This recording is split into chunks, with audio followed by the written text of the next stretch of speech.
नमस्कार, सत श्री अकाल। विजय डेस्टिनेशन में आपका बहुत बहुत स्वागत है। पहले मैं एक बात आपको बताना चाहता हूँ कि ये जावेद अख्तर अपने को एथिस्ट कहते हैं। एथिस्ट यानी जो किसी रिलीजन को नहीं मानता, किसी भी कल्ट को नहीं मानता। लेकिन जब भी कोई बात इस्लाम के ख़िलाफ़ जाती है या इस्लामी आतंकवादियों के ख़िलाफ़ जाती है तो इनके पेट में दर्द होने लगता है, इनके दिमाग में दर्द होने लगता है और इनकी हर जगह दर्द होने लगता है। मैं कहाँ कहाँ बयान करूँ, इनके सब जगह दर्द होने लगता है। तो इन्होंने एक नज़म या बज़म जो एक स्टेज पर गाई है उसका मैं तोड़ बता देता हूँ, सारांश बता देता हूँ। उन्होंने कहा था कि जो फूल जो है, गुलशन वही अच्छा लगता है जिसमें सारे फूल होते हैं, और नदियाँ आपसे कह के नहीं बहेंगी, समुद्र भी कह के नहीं बहेंगे। उनका इशारा था कि मोदी गवर्नमेंट जो है एक सर्टेन ख़ास तरह के लोगों को प्रताड़ित कर रही है कि तो मतलब उनका मुसलमानों से ही आशय था, क्योंकि इन्हीं को ऐसा लगता है कि प्रताड़ित किया जा रहा। तो मैं जावेद अख्तर को बता देना चाहता हूँ, जावेद अख्तर जादू को मैं बता देना चाहता हूँ कि ये जो हिंदुस्तान तो एक ऐसी बगिया, ऐसा फूल था, ऐसी बगिया थी जिसमें तरह तरह के फूल लगे हुए थे। ये वो वाहिद मुल्क है जो कि यहूदियों को भी शरण देता है और पारसियों को भी शरण देता है। पारसियों को किस तरह मारा काटा गया ये हिस्ट्री में है। इस्लाम की और कुरान की आयतों को पढ़ पढ़ कर किस तरह से पारसियों को ज़बरदस्ती मुसलमान बनाया गया, उनके बच्चों को इस्लामिक स्कूल में भेजा गया और जब वहाँ से पढ़ कर आए उन्होंने अपने माँ बाप को ईरान में पहचानने से इनकार कर दिया। ईरान, इराक़ और अफ़गानिस्तान तक पारसियों का बहुमत था, लेकिन आज वहाँ पारसी हज़ारों की संख्या में शायद बचे होंगे, वो भी डर की वजह से रह रहे होंगे। सुब्रमण्यम स्वामी बिल्कुल सही कहते हैं कि जब मेजॉरिटी मुस्लिमों की होगी वहाँ माइनॉरिटी का क्या हाल है। अभी आपने देखा अफ़गानिस्तान में 3 हमारे सिख ब्रदर अपने गुरु ग्रंथ साहिब को सिर पर लेकर यहाँ भारत आए हैं। तो आप समझ सकते हो ये हमारी पुस्तकों को, हमारे मंदिरों को और हमारे गुरुद्वारों को भी नहीं छोड़ते हैं। अभी गुरुद्वारे में एक सिख लड़की का अपहरण हुआ था और वो गोपाल सिंह चावला नाम का कुत्ता कहाँ है और एक पन्नू नाम का कुत्ता है अब किधर है, जो कि खालिस्तानी आंदोलन की बात करते हैं। आपको समझ में आ जाना चाहिए कि जो पंच प्यारे थे वो भी हिंदू ही थे, तो हिंदू और सिखों का बंटवारा कैसे हो सकता है। अगर बेटा ही बाप को घुड़काए तो इससे बदतमीजी और हैवानियत की बात क्या होगी। तो हम आते हैं जावेद अख्तर जादू की बात पर, जो कि शबाना आज़मी का पति है। तो वो कहता है कि ये जो है मोदी गवर्नमेंट ने बगिया के जो फूल है उनको खिलने नहीं दे रहा, नहरों और जो लहरों का मतलब है उसका, जो दूसरे धर्म वाले हैं उनकी लहरों को चलने नहीं दे रहा है। ये तो ज़बरदस्ती अपने आप चलती रहेंगी। तो मैं ये कहना चाहता हूँ कि ये बगिया तो बहुत ही सुंदर बगिया थी। इसमें कुछ नागफनी आई, अरब से जो नागफनी आए और जिन्होंने इस पूरी बगिया को उजाड़ फेंका, उसके बारे में इनका क्या मत है। ये स्पष्ट बात है, जहाँ जहाँ हिंदू और दूसरी माइनॉरिटीज़ हैं वहाँ जहाँ जहाँ इस्लाम फैला है बड़ी क्रूरता से उनका वध किया है और उनको या तो कन्वर्ट किया है, क्योंकि ये कुरान की चीज़ है।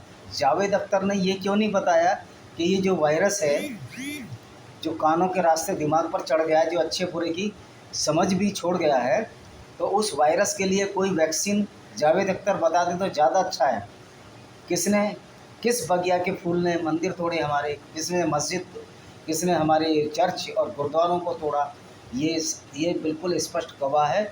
जावेद अख्तर को कहना चाहता हूँ कि आप पंचर छाप वाली जैसी बातें ना करें, आप बेवकूफ़ और जवाली बातें ना करें। आपसे अच्छे तो कुत्ते हैं, कम से कम वफादार हैं। और मुनव्वर राणा और जावेद अख्तर जैसे लोग कुत्तों से भी गए बीते हैं कि कम से कम कुत्ता वफादारता होता है, अपनी गली की रक्षा तो करता है। तो ये उस तरह के पागल कुत्ते हैं जो अपने मालिकों को ही काट रहे हैं, यहीं का खा रहे हैं, यहीं का रह रहे हैं।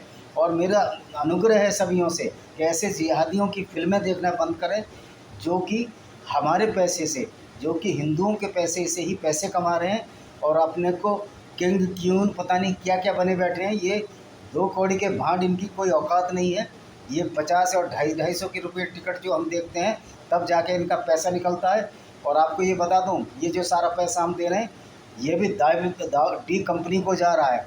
तो इन भांडों को, जिसमें भी ये जिहादी हैं जो कुरान को फॉलो करते हैं और कुरान को मानते हैं और कुरान की उन आयतों को मानते हैं जिसमें कि हिंदुओं या गैर मुस्लिमों को कत्ल करने की बात कर रही गई है, इसका ना देखें, ऐसी इन लोगों की फिल्में ना देखें। और ये बिल्कुल वाहियात और तर्क तर्कहीन बात है कि इस्लाम में शांति है। इस्लाम में सिर्फ शांति मुस्लिमों के लिए होगी और मुस्लिमों में भी 13-14 वर्ग के आपस में लड़ेंगे, एक ही फ़िरका जाएगा।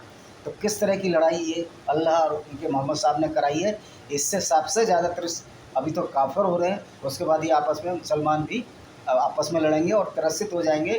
तो यहाँ ये सोचने वाली बात है कि ये लड़ाई कहाँ तक जाएगी। और जिस तरह से मानवता का विनाश अभी अफ़गानिस्तान में हुआ है और ये दबे सवर में मुनव्वर राणा, वक़ार भट्टी, जावेद अख्तर और अन्य वर्ग, एक सांसद मुरादाबाद का, जैसे ये आवारा पालतू पंचरचा कुत्ते जिस तरह की बातें कर रहे हैं, ऐसा प्रतीत होता है कि इनके दिमाग में कानों के जरिए वो वायरस घुस गया है, जो वायरस 610 में चला था और जिसने अच्छे और बुरे का भेद ही बदल दिया था, सबको काफिर और गैर काफिर में बांट दिया था। तो ये जावेद अख्तर, अब ये लोग फ्रस्ट्रेटेड हो चुके हैं क्योंकि इनके पास कोई उपाय नहीं है। सुदर्शन टीवी पर मौलाना कोई जवाब नहीं दे पाए। जब महेंद्र पाल आर्य से और बहुत सारे लोगों से इसकी बहस मुआवजा हुई, ये कुरान की आयतों का जवाब नहीं दे पाए। कुरान में हिंसा क्यों है इसका जवाब नहीं दे पाए। ये शास्त्रार्थ में हार गए और ये एक 12 साल के बच्चे से भी जिसने कुरान पढ़ी होगी शास्त्रार्थ में हार जाएंगे, इसकी हम गारंटी देते हैं। हमारे देश की बगिया को किसने उजाड़ा? सिर्फ इस्लाम और इस्लाम के इन्वेडर्स ने उजाड़ा। अहमद शाह अब्दाली ने, नादिर शाह, इन सब लोगों ने उजाड़ा। जहाँ इस्लाम का प्रचार हुआ वो देश बर्बाद होते चले गए। आप इसमें हिस्ट्री में देख सकते हो।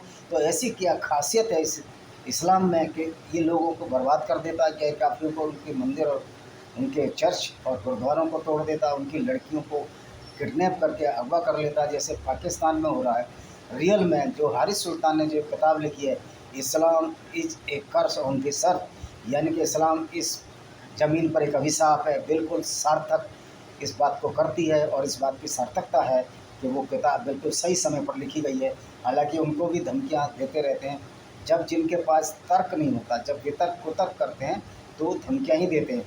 और जहां तर्कहीन बातें चलती हैं, वो समाज कभी सुशिक्षित और हिंसा से रहित हो ही नहीं सकता, क्योंकि वहाँ बोलने की आज़ादी नहीं होती। इसी वजह से ये जो तर्कहीन या तर्कविहीन समाज है, पिछड़ता चला जाएगा और एक दिन ऐसा होगा इस समाज का अस्तित्व ही ख़त्म हो जाएगा। क्योंकि बहुत सारे जो पढ़े लिखे हमारे लोग हैं, मुस्लिम विरासत में, वो इस्लाम को बड़ी तेज़ी से छोड़ते जा रहे हैं। और ईरान में तो कुरानों को सड़कों और गटरों में फेंक दिया गया था। इसके वीडियो भी जारी हुए थे यूट्यूब में। इसी के साथ मैं इस वीडियो को यहीं विराम देता हूँ। आशा है कि इसको ज़रूर सब्सक्राइब करेंगे। वंदे मातरम, जय हिंद।